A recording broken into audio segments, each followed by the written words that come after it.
Os outros contos dos seres. Ficções do espaço e da natureza humana. Bruno Palermo Causa. Referente ao princípio, seu pretérito é incompreensível, até mesmo, para os seres de maior ciência desta concepção. Um ambiente, certa vez, denominado como o horizonte prévio aos grãos despertos. Primeira era, o universo. O todo já foi o nada, onde apenas o nada era tudo. Não havia algo que fosse palpável, tampouco um cenário vazio. Apenas a quietude totalíssima era possível ser descrita. Repentinamente, a temperatura e densidade despertaram em escalas subquânticas, fazendo uma misteriosa e primordial química desenrolar-se de maneira diminuta e inimaginavelmente distanciada, transpirando partículas elementares que pairavam serenas, como uma fina garoa fria que se inicia no inverno, graças à influência das marés do vazio recém-nascido. Neste instante, as forças da natureza atuavam ao redor das matérias singulares, moldando a física do espaço jovial e suas lacunas, antes preenchidas pela absoluta ausência. Os movimentos significavam que o tempo vira à tona, ocupando rapidamente toda a amplidão, razão do primeiro processo químico ocorrer, além dos tantos outros subsequentes no futuro do universo, como uma cadeia sem fim. Contudo, o tempo, existindo em trevas e abstruso, guiava os grãos simplórios junto às forças da natureza, fazendo com que os materiais combinassem seus caminhos em algum momento no horizonte. Com isso, alteravam e multiplicavam suas disposições químicas, durante longínquíssima escala de amadurecimento do tempo, permanecendo assim desta maneira. Finalmente, após tanto tempo preparar, as bases da natureza cumpriam um grande propósito, aglutinando uma densa massa milagrosa de partículas, numa consistência absurdamente caótica e quente, gerando assim, como resultado, uma energia esplendorosamente brilhante, do centro para fora daquele material, a primordial supernova, irradiando luz carregada de noviços átomos, necessários para que a dimensão macroespacial emergisse. Como um efeito do acúmulo absurdo da radiação primitiva e bruta que expandia suas proporções de maneira implacavelmente violenta. Diferentes tipos de elementos interagiam nas diversas condições que o plano apresentava, ampliando a diversidade de tipos atômicos e os impactos nas novas químicas, concebidas por tais correspondências aparentemente desordenadas e de altíssima temperatura. Contudo, os acúmulos da matéria mutante, espalhados como ilhotas pelo universo altamente ativo, formavam colossais estruturas capazes de prover concepções de proporções intermediárias, atuando como um novo cenário ao meio de tantos outros no tecido celestial, agora, tomado por partículas especiais que se interagiam e modificavam suas mecânicas constantemente. Raros eram os ambientes de vácuo no universo jovial, preenchido por nuvens multicoloridas e luminosas, berçários repletos de estrelas que ocupavam praticamente todo o âmbito espacial. Explosões entre vários tipos destes corpos estelares aconteciam a todo instante, espalhando suas composições atômicas em rajadas espessas, que por consequência, acabavam regidas pelos objetos gravitacionalmente predominantes de suas regiões, corpos massivos conhecidos como estrelas negras. Neste ponto, haviam mais folgas no universo em constante expansão. As forças da natureza agiam no interior destes grandes conjuntos de grosseiras partículas que giravam em torno dos diferentes tipos de estrelas negras, graças ao poderoso campo gravitacional das mesmas, formando os primeiros sistemas estelares capazes de conceber protoplanetas. O universo, em total funcionamento, propunha âmbitos antes não possíveis, dimensões a serem contempladas a partir deste momento. Tudo tem vida, pois a vida é o todo. Se existe, se é visto, se é sentido ou se proporcionar influências no espaço, é porque a vida de alguma forma. A vida é capaz de executar aquilo que for capaz de pensar.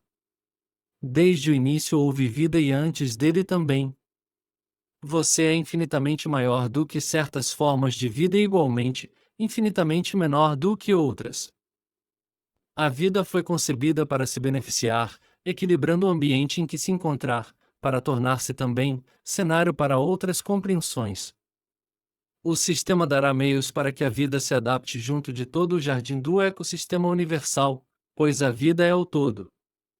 O universo é uma grande célula viva recheada de partículas, pulsante, carregando com si, entre tantas dimensões, uma rica quantidade de vida. Aquele que compreender sua pequenez diante toda a natureza cósmica, dará um grande passo para a realidade genuína dentro de seu ambiente e assim, estará em equilíbrio consigo. O universo está pronto.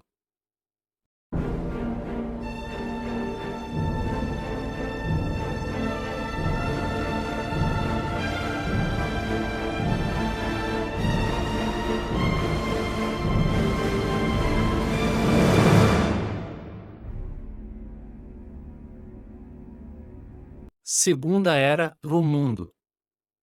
O pequeno planeta rochoso em seus primeiros milhões de anos foi um ambiente estéril em sua superfície, sem nenhuma forma de vida animal ou vegetal. Porém, internamente este mundo estava mais vivo do que nunca, libertando de dentro de si suspiros tóxicos e fontes de lava incandescentes, moldando todo o terreno para os futuros habitantes. Assim como aconteceu com o universo, o planeta passava por uma fase transitória. Desde o início, tudo foi caótico, mas aos poucos, o novo ecossistema parecia se acostumar com seu lugar naquele conjunto. Já com sua proteção natural, o planeta possuía uma atmosfera muito ácida e altamente tóxica para a vida, há aproximadamente 5 bilhões de anos. Em total agitação, nuvens maciças, provindas das profundezas de grandes fendas no solo, cobriam quase toda a extensão global. O planeta desejava água para continuar sua alquimia. Então, como uma bênção dos céus, a água despencou das espessas nuvens, trazendo também detritos vindos do distante sistema solar. Foi a maior tempestade que este corpo rochoso já presenciou em toda a sua história. As chuvas torrenciais e apocalípticas de água e fogo duraram por mais de 1 milhão de anos sem dar tréguas. Aos poucos, o planeta começa a mudar sua aparência inóspita e amarronzada, tornando-se um ponto azul claro no meio do espaço, como se quisesse mostrar para todo o universo que estava pronto para conceber vida. As chuvas diminuíam com o tempo. Nesta época, o mundo tinha um gigantesco e único oceano. Pouquíssimas ilhotas eram visíveis no globo, que na verdade, eram os topos de relevos montanhosos e vulcões mais altos do planeta em completa transformação. O clima se mostrava mais ameno, dispersando vagarosamente as nuvens carregadas de chuvas que restara da grandiosa tempestade. Os raios solares tocavam a imensa porção de água pela primeira vez, dando aval para o mundo continuar sua busca incessante por vida. No fundo do oceano, fissuras vulcânicas cuspiam a todo instante o material mágico que o centro do planeta acabará de fabricar. Em contato com a água caída dos céus, aquela fórmula escaldante herdada das estrelas fez acontecer o dom da vida. As primeiras bactérias começam a colonizar o fundo dos mares, quase 3 bilhões de anos atrás. Seres que não possuíam nenhum dos sentidos, vivendo na escuridão abissal e que carregavam com si apenas o DNA que mais tarde seria essencial para todas as formas de vida deste valioso planeta. Todos viemos da mesma base e da mesma maneira. Aos que nascerem, crescerão e perecerão. O universo, as galáxias, as estrelas, os planetas e os seres que o habitam. Nada pode escapar disso. Estamos conectados neste ciclo, assim como os peixes estão para a água líquida. Tudo, algum dia chegará ao seu fim, incluindo a química da vida. Somente essa regra será para a eternidade.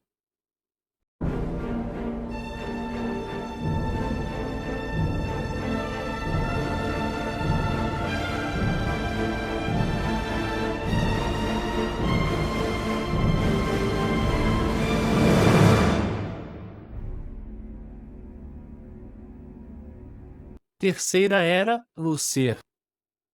O ambiente transformava-se a todo instante, dentro e fora do oceano, assim como os seres microscópicos que já o habitavam. No fundo dos precipícios abissais, a atividade vulcânica continuava seu trabalho, liberando gases e fluidos em temperaturas altas, diretamente na gélida profundeza oceânica.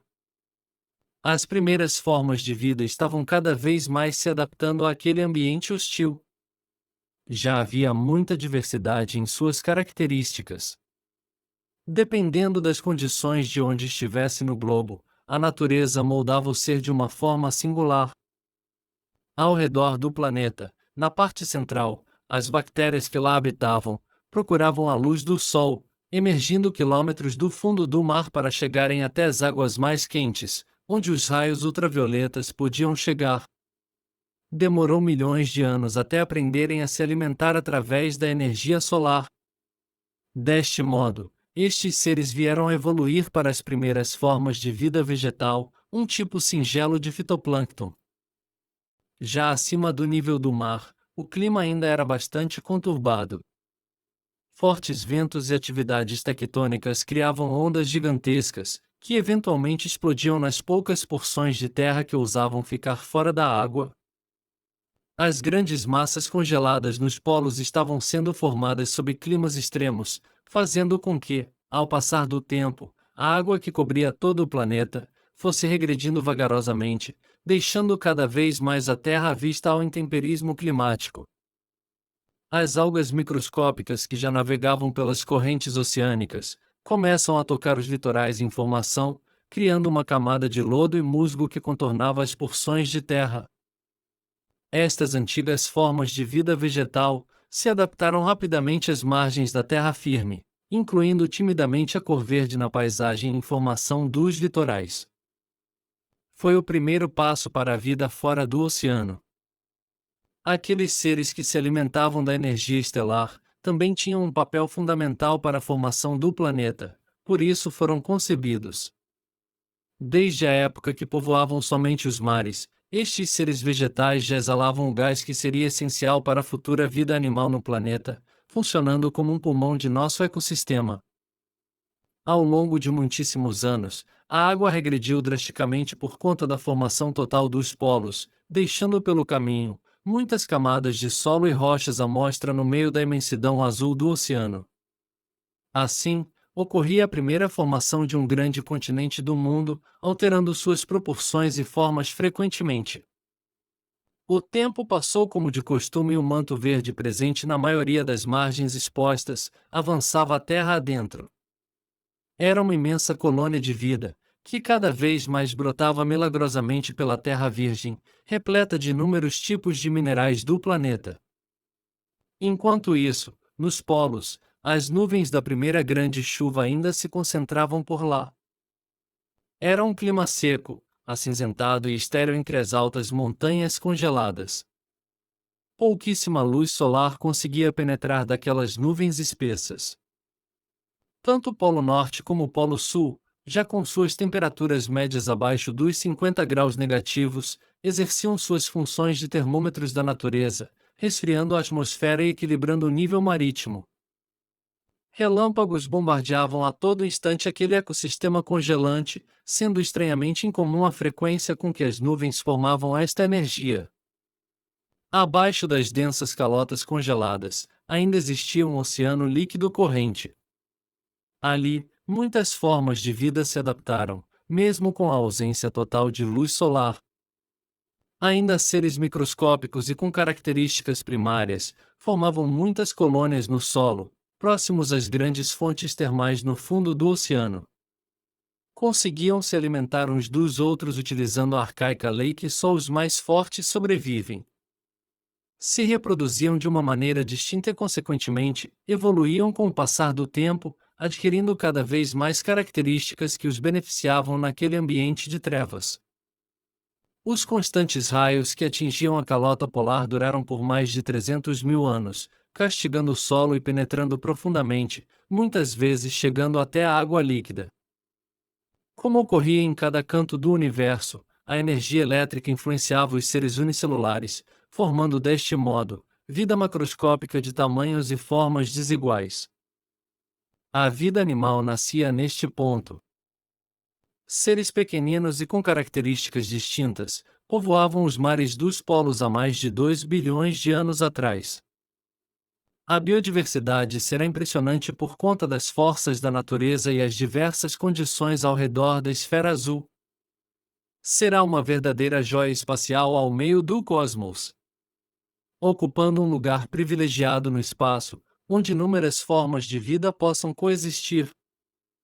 Com uma aparência muito semelhante à de girinos, os minúsculos seres aquáticos recém-concebidos aprendiam agora a navegar por conta própria através da água, desfrutando os insólitos sentidos recentemente obtidos, capazes de explorar novos territórios além das calotas que os criará.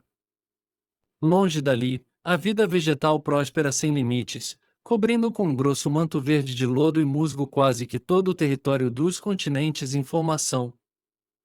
Na época, o planeta foi um grande ambiente pantanoso em terra, com diversas áreas alagadas e rios inteiros sendo formados, moldando as primeiras rotas fluviais que serpenteavam ao meio da paisagem verde musgo.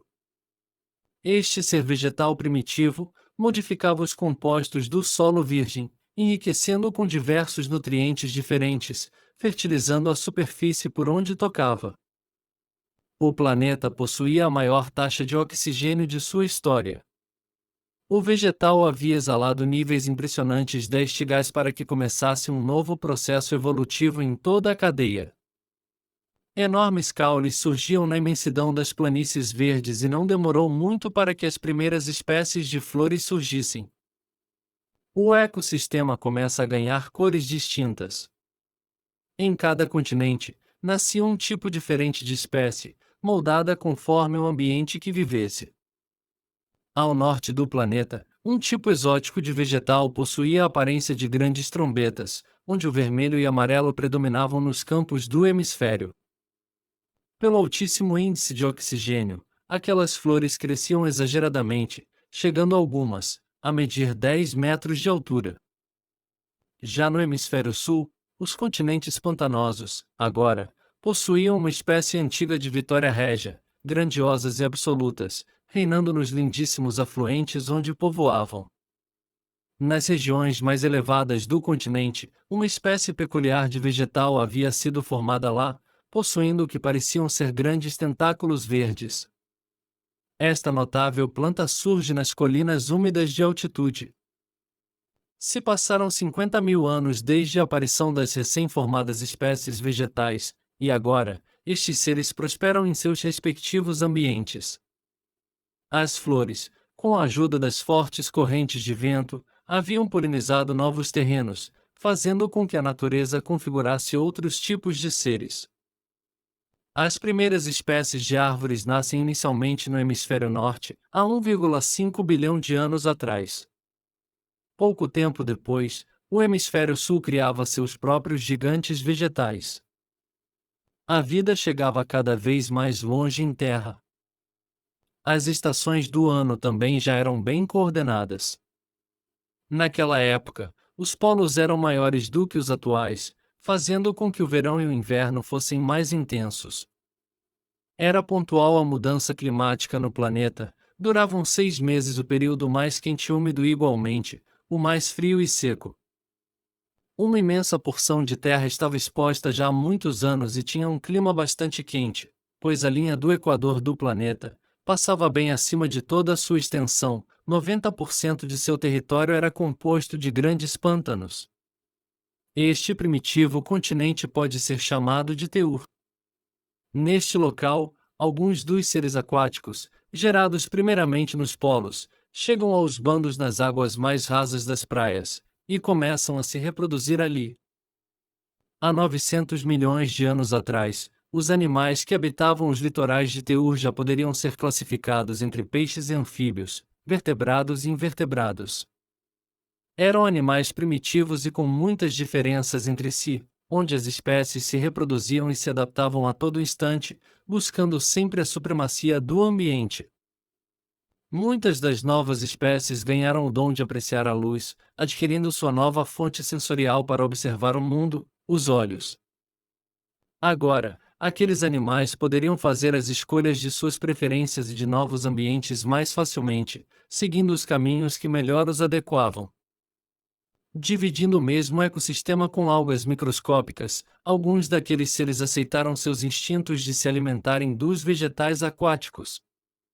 Os primeiros vegetarianos do reino animal surgiam naquelas praias, deixando para trás sua natureza carnívora e canibal. Estes seres começam a formar meios distintos para sua defesa contra os predadores, alguns adquirindo grandes espinhos venenosos e outros possuindo afiadas e poderosas mandíbulas. Se passaram 10 milhões de anos desde então. O alto índice de oxigênio nos oceanos fez com que surgissem animais colossais das profundezas escuras, verdadeiros monstros dos contos do futuro trovadorismo. Os animais próximos a Teur povoavam os recifes paradisíacos do continente. Era absurdamente colorido o fundo das praias e recifes, enaltecendo milhões de espécies que lá habitavam. Seres gigantes e miúdos dividiam o ambiente litorâneo em total equilíbrio. Em terra, a vida vegetal era riquíssima, com muita diversidade entre as espécies, cobrindo boa parte de toda a superfície exposta no planeta. Nos grandes e úmidos troncos das árvores, um complexo químico diferenciado na seiva daqueles vegetais, fez com que uma espécie animal minúscula surgisse primeiramente nas florestas pantanosas. Era um animal sem quaisquer movimentos, uma forma primitiva dos insetos, muito semelhante às traças atuais, vivendo e alimentando-se dos compostos da madeira que os criará. Nas praias, alguns dos diferentes tipos de anfíbios já possuíam pequenas patas, onde conseguiam se locomover e caçar pelo solo arenoso entre os recifes de corais. Nesta fase, algumas dessas espécies se habituaram a emergir eventualmente para sentirem o oxigênio no ar e ver o mundo fora da água pela primeira vez. A curiosidade foi uma forma primordial para aquela vida desejar a terra. O ser observou estas cores pela primeira vez, sentiu o vento e a maresia tocar sua epiderme de uma forma que jamais sentirá antes. Tudo parecia mais leve no mundo recém-conhecido. O som que ali emitia era estranhamente agradável para as criaturas, como se as chamassem. Com a ajuda das grandes ondas que explodiam nas praias, os anfíbios caminhantes do mar chegavam às margens daquele ambiente. As novas cores que aqueles animais contemplavam atraíam diversas colônias que observavam, inicialmente, à distância das praias, fazendo com que se acostumassem cada vez mais com o ar que entrava em seus protopulmões ou através de suas peles. Há 800 milhões de anos, aquela vida encontra em seu caminho terra seca e um novo entendimento do ecossistema presente em seus pensamentos.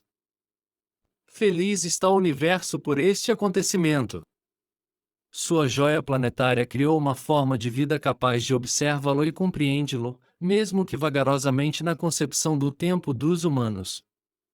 Daí em diante, o vegetal e o animal, novamente se tornam um, coexistindo e respeitando-se, sempre em busca do equilíbrio das espécies.